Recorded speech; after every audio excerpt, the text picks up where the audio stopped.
Time now to bring in a very familiar guest to Midday with Mike. We usually have her coming in from Owensboro, and that's the scene again today. It's Brooklyn Maple.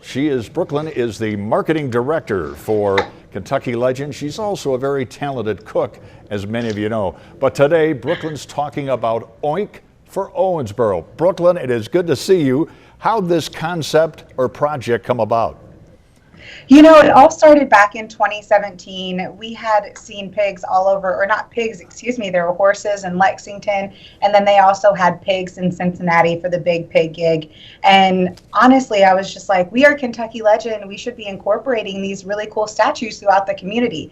And at the time, we decided, instead of just putting these statues out there, let's create some type of charitable donation around it. So the concept came about with really just honestly wanting to get those statues out there, and then we created a charity project out of it. Sometimes the artwork is absolutely terrific, isn't it?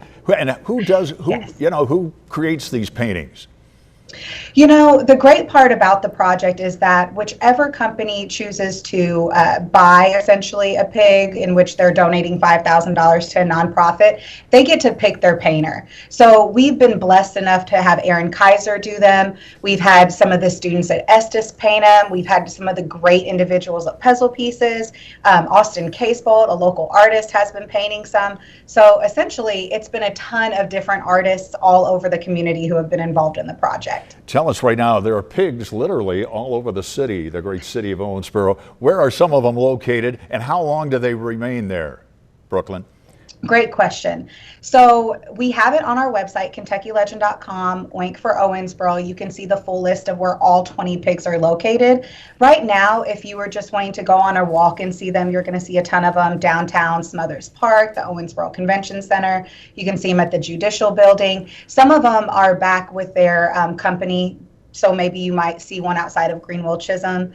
The pigs are actually out all the way until Halloween. So you have until October 31st. The interesting thing about these statues is they can handle heat, they can't handle the cold. So as soon as the temperatures start to drop, we have to make sure that we bring them indoors. So I would try to get out to the community, see the list, and see all of the pigs, because this will be the last time you get to see them in all the way up until October 31st. And then we'll probably move them November 2nd or November 3rd. Final question. As I mentioned, she's a great cook. She prepares things for rivercity.com. We'll have her on live whenever we can. What are you cooking up, young lady, for the next meal?